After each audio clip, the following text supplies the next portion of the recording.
Hello students, कैसे हो आप सब। आप सभी का एक बार फिर से स्वागत है ग्रेविटी क्लासेस के यूट्यूब चैनल पे।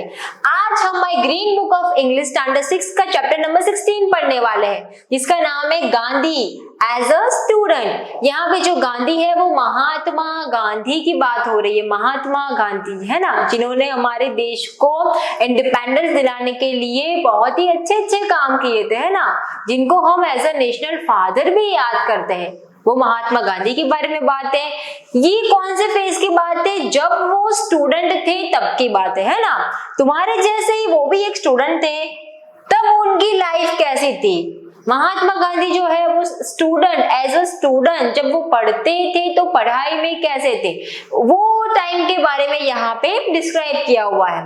Judging the ability of children just on the basis of marks scored by them in examination is not correct. Being average in studies does not mean that a child is inferior to others। तो बच्चा जो होता है उसकी जो हम ability जज कैसे करते हैं उसके मार्क्स से, कि भाई उसके मार्क्स कितने आए हैं एग्जाम में। पर ये करना गलत है। कोई भी बच्चे की एबिलिटी कितनी है वो जानने के लिए हम सिर्फ उनके मार्क्स पे डिपेंड नहीं कर सकते। सिर्फ मार्क्स देख के हम ये नहीं बता सकते कि ओ इसके तो 90% है, इसके 70 है तो ये कम है, ये इंफीरियर है उससे। ऐसा नहीं होता है। सब बच्चों की एबिलिटीज अलग अलग होती है। मार्क्स तो एक हिस्सा है, तो सिर्फ मार्क्स से किसी को जज नहीं करना चाहिए।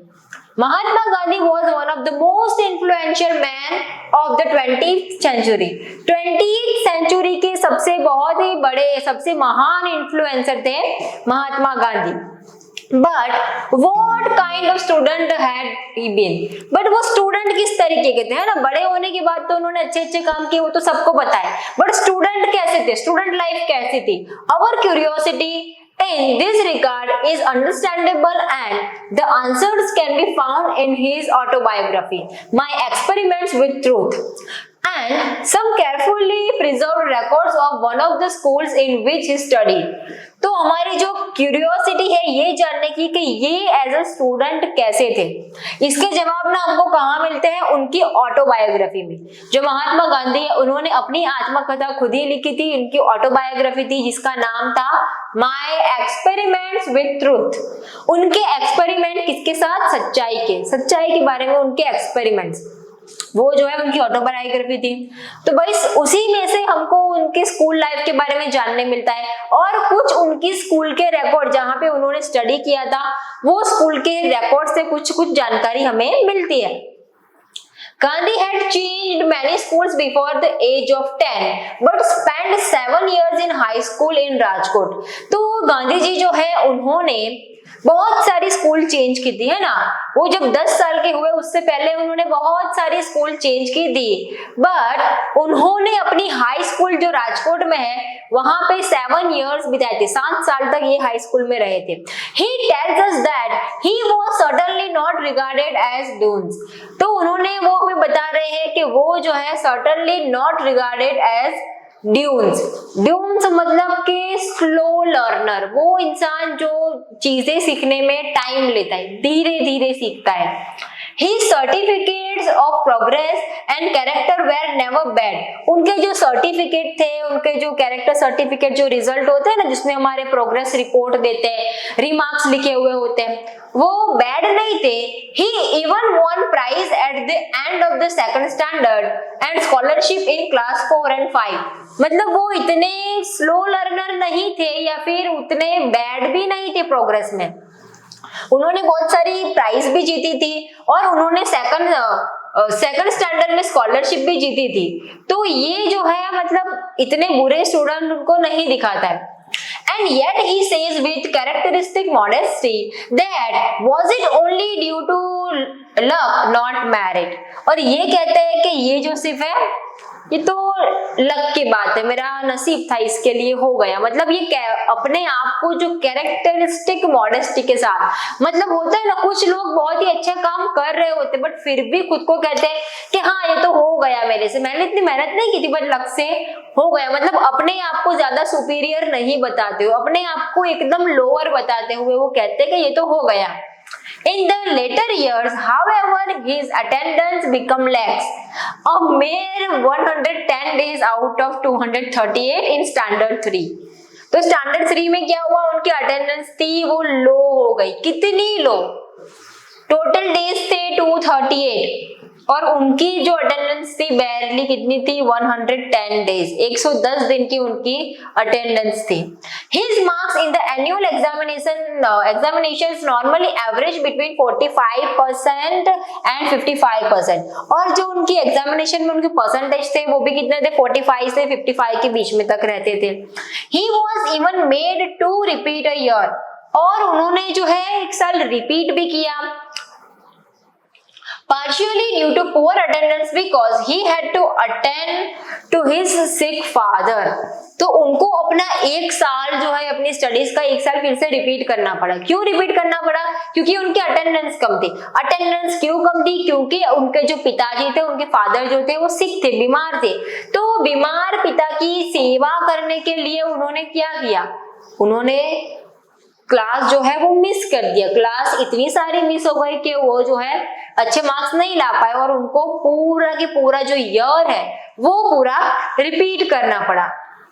He then become a serious student and got an overall score of 66.5%। और फिर जो है ये जो इंसिडेंस हो गया कि भाई पापा की सेवा करनी है, स्कूल नहीं जा पा रहे, कम मार्क्स आ रहे हैं, एक साल पूरा रिपीट करना पड़ा, ये सारे इंसिडेंट्स के बाद वो अच्छे स्टूडेंट बन गए। कैसे स्टूडेंट, एकदम सीरियस पढ़ाई में, और फिर उनके 66.5% आए।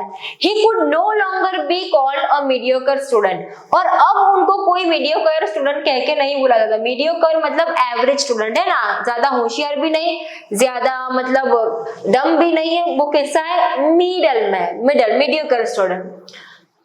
The matriculation exam saw him secure the 404th rank, है ना, 404th rank out of 799 successful candidate. His marksheet read following। तो जो उनकी मैट्रिक की एग्जाम थी उनके स्कोर दिए कि वो सक्सेसफुली उसमें पास हुए थे।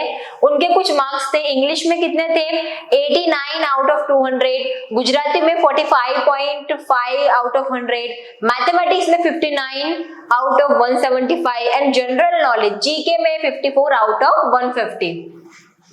So much for his academic records, but did he cope equally well with all the subject he had to study?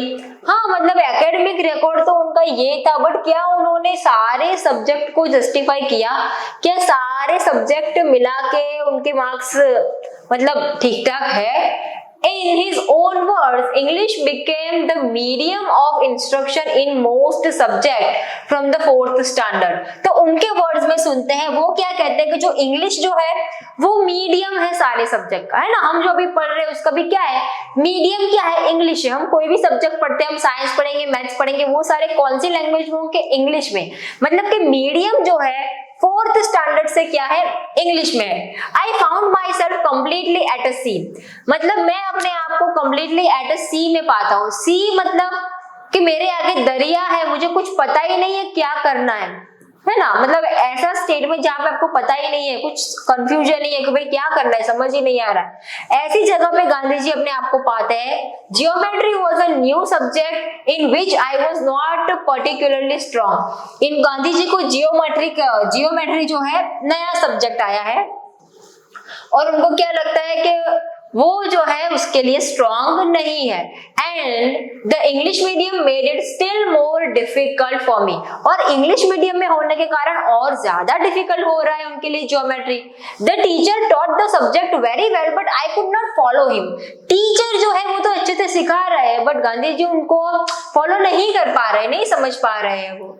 Often I would lose heart and think of going back to 3rd standard। और मतलब उनको इतना वो लगता है कि अरे मुझे तो कुछ समझ ही नहीं आ रहा कि मैं वापस 3rd स्टैंडर्ड में चला जाऊं।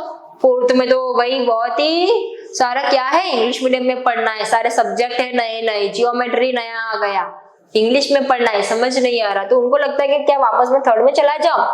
When however with much effort I reached the 13th proposition of Euclid, the utter simplicity of subject वो suddenly revealed to me a subject which only required a pure and simple use of one's reasoning power could not be difficult। तो मतलब इनको geometry difficult लग रहा था। एक दिन geometry पढ़ रहे थे। जियोमेट्री में यूक्लिड के प्रीपोजिशंस आते हैं, वो आपको मैथ्स में आता है ना। यूक्लिड के प्रीपोजिशन वो पढ़ रहे थे। ये पढ़ते 13 प्रीपोजिशन पे पढ़े, उनको रियलाइज हुआ कि भाई ये जो है इतना भी हार्ड नहीं है। अगर हम ध्यान से पढ़े, समझ के पढ़े तो हम लोग कर सकते हैं, इतना भी कुछ डिफिकल्ट नहीं है। Ever since that time, geometry has been both easy and interesting for me। और वो पॉइंट के बाद जियोमेट्री जो है वो गांधी जी के लिए इजी और इंटरेस्टिंग हो गया। हम कोई चीज नहीं पढ़ते हैं तब तक ही हमारे लिए वो हार्ड लगती है। एक बार हम पढ़ना शुरू कर देते हैं, 1 चैप्टर 2 चैप्टर 3 चैप्टर, तो हमें अच्छा लगता है कि अरे ये तो इतना हार्ड भी नहीं है, हमने इसको हार्ड बना के रखा हुआ है।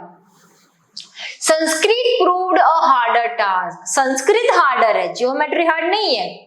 In geometry there was nothing to memorise. Geometry में कुछ मेमोराइज करना नहीं होता है, कुछ याद रखना नहीं होता है। Whereas in Sanskrit I thought everything had to be learned by heart. But मुझे लगता है कि संस्कृत में तो एवरीथिंग सिर्फ याद ही करना है, मेमोराइज करना है, रट्टा मारना है कि ये शब्द इसका मतलब ये है, ये सेंटेंस है इसका मतलब ये है। तो भी गांधी जी को पहले लगता था ज्योमेट्री हार्ड है, बट ज्योमेट्री एक बार पढ़ने लगे तो उनको लगा कि अरे नहीं इतना हार्ड नहीं है, कर सकते हैं। अभी उनको संस्कृत हार्ड लगने लगा। क्यों? क्योंकि उसमें ज्यादा नए वर्ड्स उनको मेमोराइज करने पड़ते थे। Did the frail but agile Gandhi enjoy physical education and sports? तो क्या गांधी जी जो फ्रेल बट एजाइल, फ्रेल मतलब ऐसे इंसान होते हैं ना जो दिखने में बहुत कमजोर होते हैं, जिनकी हाइट बॉडी काफी स्ट्रांग नहीं दिखते, बट वो एजाइल होते हैं, बट वो एक्टिव होते हैं, है ना। गांधी जी कैसे थे? उनकी बॉडी बहुत मस्क्यूलर ऐसी कुछ नहीं थी, वो थोड़े कमजोर जैसे दिखने वाले थे, उसको कहते हैं फ्रेल। बट कैसे थे? Agile. Frail but agile, agile मतलब एक्टिव थे।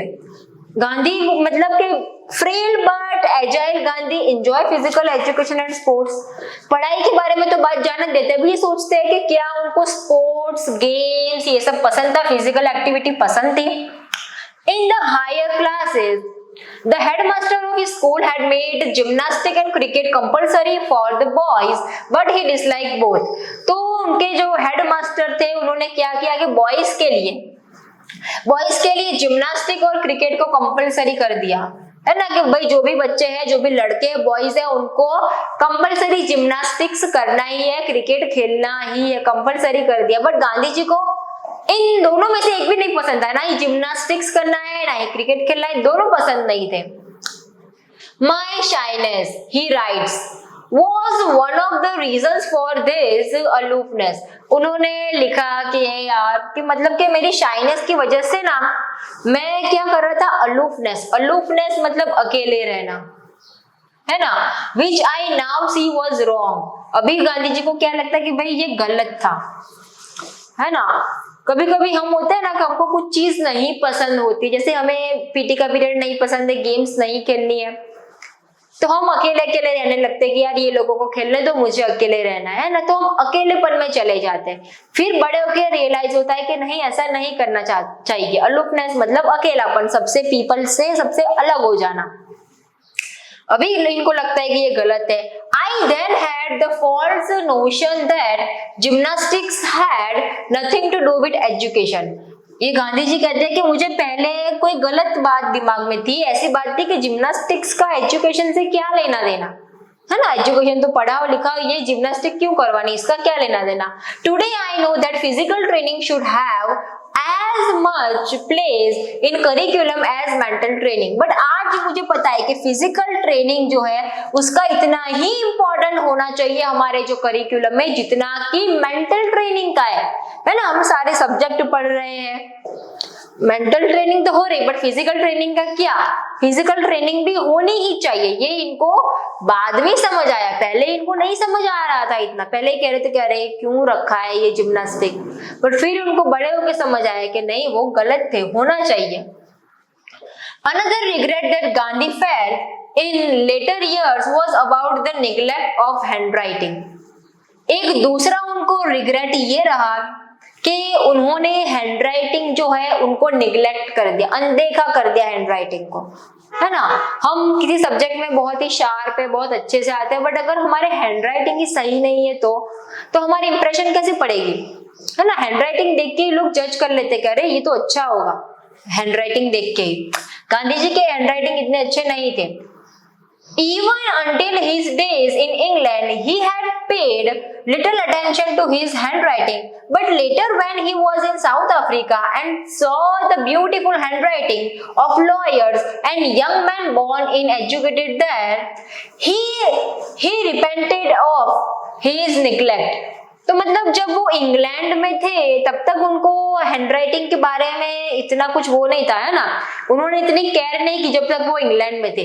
बट जब वो साउथ अफ्रीका गए और वहां के लॉयर्स की ब्यूटीफुल हैंडराइटिंग दिखी, या फिर वहां पे पैदा हुए, वहां पे बड़े हुए लोगों की, यंग लोगों की अच्छी अच्छी हैंडराइटिंग देखी उन्होंने, तब उनको रिग्रेट हुआ कि अरे मैंने हैंडराइटिंग को अनदेखा कर दिया, ये नहीं करना चाहिए, हैंडराइटिंग तो अच्छी होनी चाहिए।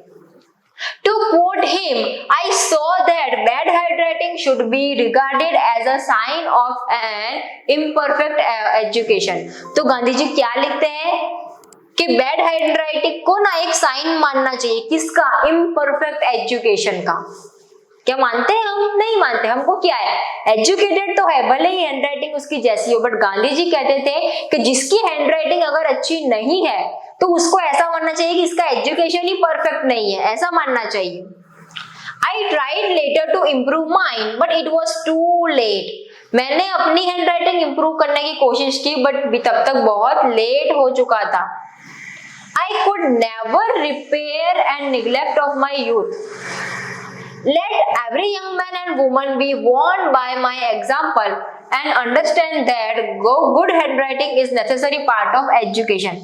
गांधी जी बोल रहे खुद को कि भाई बड़े होने के बाद कुछ चेंज नहीं होता, चेंजेस हमें बचपन से ही लाने पड़ते हैं ना, तो बचपन से इतने चेंजेस कैसे लाए, तो ये हमें सलाह दे रहे to young man and woman कि भाई गांधी जी कह रहे हैं तुम लोग मेरा एग्जाम्पल हो, मैंने जो गलती की है हैंडराइटिंग के बारे में वो तुम मत करना, तुम पहले से ही अपनी हैंडराइटिंग अच्छी रखो और इसको एजुकेशन का एक नेसेसरी पार्ट मानो कि हैंडराइटिंग भी अच्छी होनी चाहिए।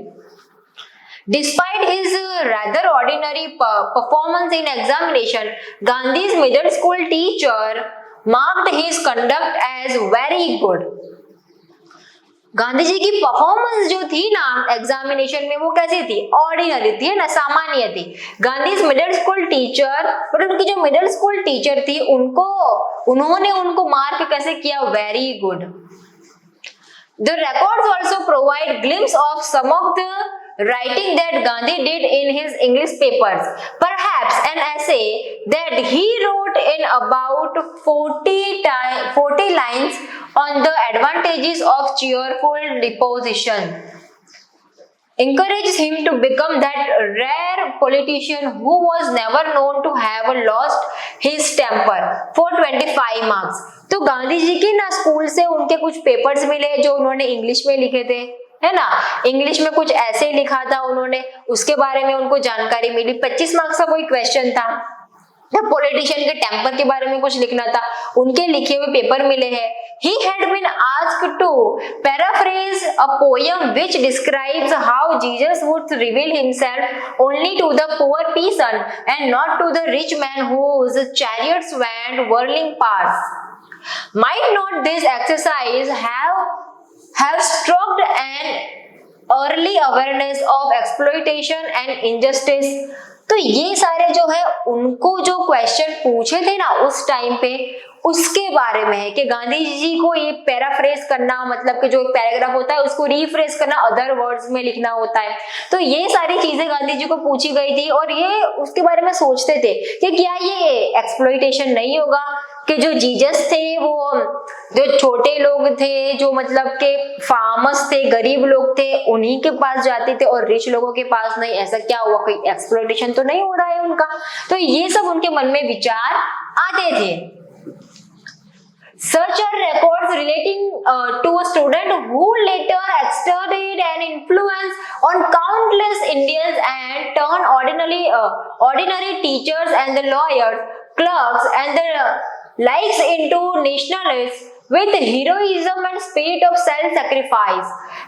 तो ये गांधी जी जो है मतलब उन्होंने अपने आप पर ही बहुत सारे एक्सपेरिमेंट के, कुछ भी होता उसके बारे में वो सोचते रहते है ना, उनको कुछ लिखने के लिए देते उसमें वो सोचते, स्कूल में कोई नया सब्जेक्ट आता उसके बारे में वो सोचते, मतलब अपने आप पर ही उन्होंने बहुत सारे एक्सपेरिमेंट किए हैं। यही जो बच्चा छोटा सा ऑर्डिनरी बच्चा था वो बड़ा होके इतने सारे लोगों को, इतने सारे इंडियंस को अराउंड द वर्ल्ड जितने लोग हैं उनको इन्फ्लुएंस कर रहे है ना, टीचर्स को कर रहे, लॉयर्स को कर रहे, क्लर्क को, सबको क्या है देशभक्ति सिखा रहे, अपनी जो हीरोइज्म है वो दिखा रहे हैं। और in the spirit of self sacrifice, अपने आप को सेक्रीफाइस करके वो सब ये सब दिखा रहे हैं ना। देश को इंडिपेंडेंस दिलाने में कितना बड़ा रोल रहा है उनका वो तो हमको पता ही है। It has been said that Gandhi could fashion heroes out of common clay. ऐसा कहा जाता है कि गांधी जो है फैशन हीरोज, फैशन मतलब बना रहे, शेप कर रहे किसको, हीरोज को, out of common clay, common सामान्य मिट्टी से वो हीरो बना रहा है ना, ऐसा कहा जाता था। His first and undoubtedly his most successful experiment was with himself। मतलब undoubtedly उनका पहला और सबसे सक्सेसफुल एक्सपेरिमेंट क्या था, उनके खुद के ऊपर जो एक्सपेरिमेंट उन्होंने किए हैं वो उनके सबसे पहले और सबसे सक्सेसफुल एक्सपेरिमेंट्स में से है। उन्होंने किसी और के बारे में या किसी और की लाइफ के बारे में इतना नहीं, अपनी खुद की लाइफ के बारे में इतना सोचा। उनको अपने एवरेज मार्क्स से ये था, प्रॉब्लम था, उन्होंने पढ़ा फिर उनको समझ आया कि अरे नहीं ये सब्जेक्ट तो मुझे आता है, ये सब्जेक्ट में प्रॉब्लम है। उनके पेपर्स भी देखे, उनको पता भी चली अपनी गलती की, उनकी हैंड राइटिंग है वो अच्छी नहीं है। सबको सलाह दी कि भाई अपनी हैंड राइटिंग भी अच्छी करो, ऐसा नहीं कि सिर्फ पढ़ाई में ही अच्छे होना है। तो उन्होंने एक्सपेरिमेंट्स जो है वो अपने खुद के साथ ही किए और फिर उनको रियलाइज हुआ कि ये सही है ये गलत है। ऐसे इंसान ने जो एक एवरेज इंसान था बचपन में, इतने सारे हीरोज बनाए, लोगों को जगाया, अच्छे काम करने के लिए नेशनलिस्ट बनाया है ना। तो ये था हमारा चैप्टर गांधी, उनके स्टूडेंट लाइफ के बारे में। बस आज के लिए इतना ही, तब तक के लिए बाय बाय।